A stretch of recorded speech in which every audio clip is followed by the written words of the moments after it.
The press conference by Minister of Foreign Affairs will start. Mr. Motegi, please. From my part, there is nothing in particular to say in the beginning of the meeting. Please raise your hand if you have a question, and please come forward to a stand microphone near you, and please identify yourself, your affiliation before you ask questions. Please.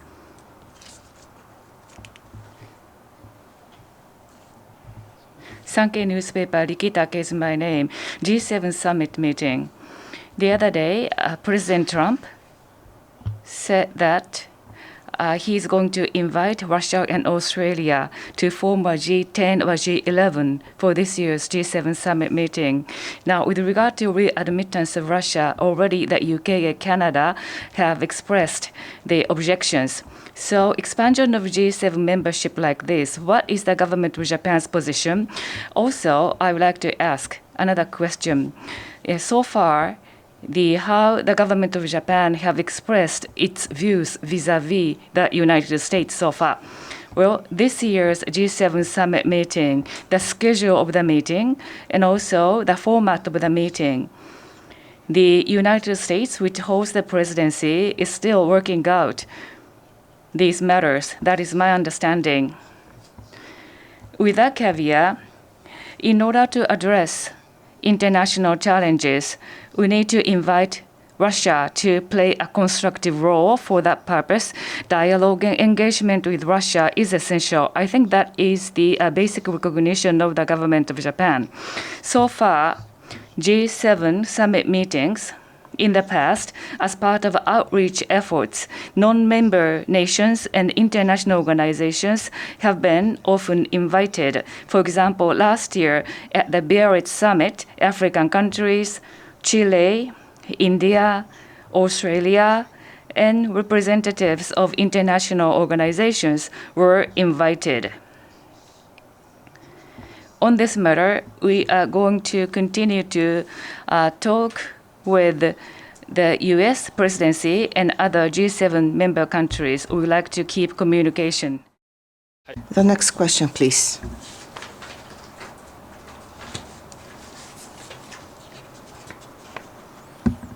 Khaldun Azhari, Panoramic News. There is a report by Arab News Japan quoting the lawyer of Nissan in Lebanon as saying that Japan is linking its agreement to the IMF bailout package to Lebanon to the extradition of Carlos Ghosn to Lebanon. So is that a new position by the Japanese government? Do you link your assistance to Lebanon or even through IMF to get back Carlos Ghosn? Thank you.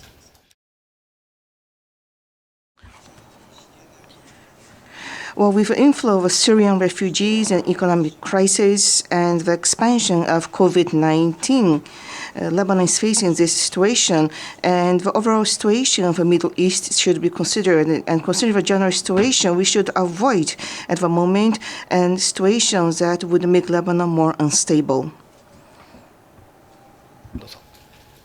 Next question, Maruhachi-san. Maruhashi, Jiji Press. The remarks made by President Trump the other day, he expressed the withdrawal from the WHO. So what is the view of the government of Japan on this matter? And suppose the U.S. withdraws from the organization, perhaps China will have a greater influence on the WHO, perhaps. In that case, are you going to ask the U.S. to reconsider the withdrawal?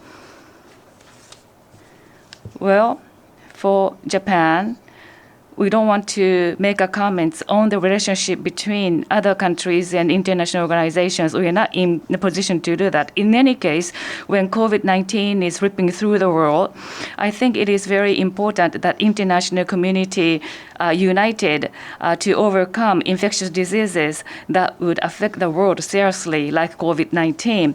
But at the same time, the infectious diseases of this kind in the future when you consider possible outbreak of such infectious diseases in the future, when the situation currently will subside to some extent, we are going to ask WHO to carry out a comprehensive and open and transparent examination.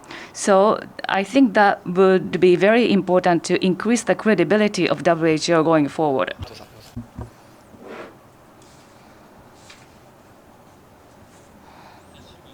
Sato from Asahi Shimbun.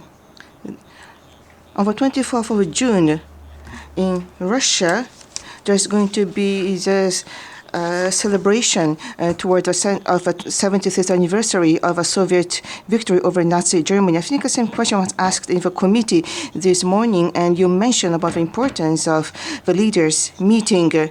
So what is the view of the government about the attendance to this ceremony?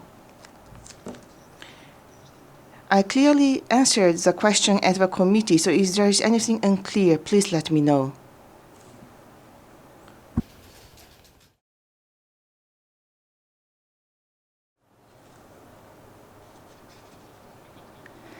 Not necessarily unclear, but I am interested in the following thing more. The summit meeting is to be held toward the end of June. However, there is a pandemic going on. So having a meeting at that point in time, how positive are you for such a schedule? I think there are things I can tell you and things that I cannot share with you. My name is Kim from Towa Nippo, Korea. The question about the export control measures, and Korea announced that they will file this to the WTO process. This is under the jurisdiction of the Ministry of Economic Trade and Industry, but this is also a diplomatic matter. So what is your interpretation of this issue, and what are the future measures? The question of export control, well, so far, between the export control authorities, dialogue has been going on. But despite that, Korea made a unilateral announcement about it, and which is regrettable. Review of export control measures should be based on the development of export control system and its operations. This thought remains unchanged.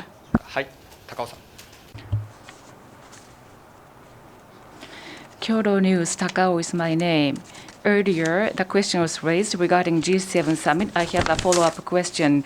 The presidency this year is a U.S., the President Trump, using his own Twitter account.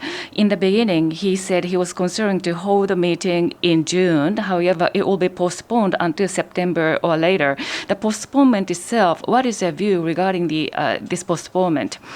As I said earlier, this year's G7 summit meetings schedule is being coordinated by the presidency, the United States. Yamamoto from NHK. With the United States, now there are protest demonstrations going on. In the morning press conference by the Cabinet Secretary, Mr. Suga, I think he mentioned that there are some impacts on Japanese companies. Any information about the details or damages on Japanese companies? And what are your thoughts about the current situation of these protests? The protests taking place in the United States. We have not confirmed any damage on Japanese, but we understand there are some damages to some Japanese companies.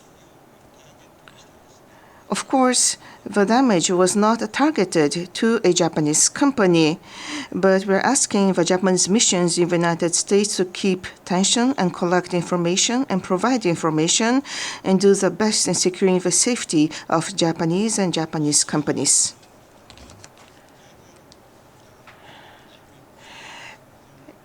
Events and movements happening in foreign countries. Through TVs, we have real-time information. In 1963, the assassination of President Kennedy was the first of such an example.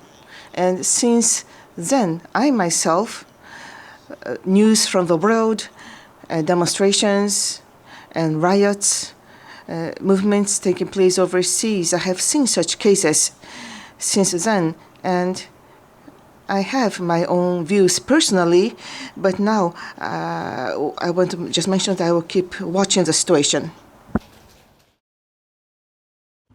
If not, this concludes the press conference. Thank you very much.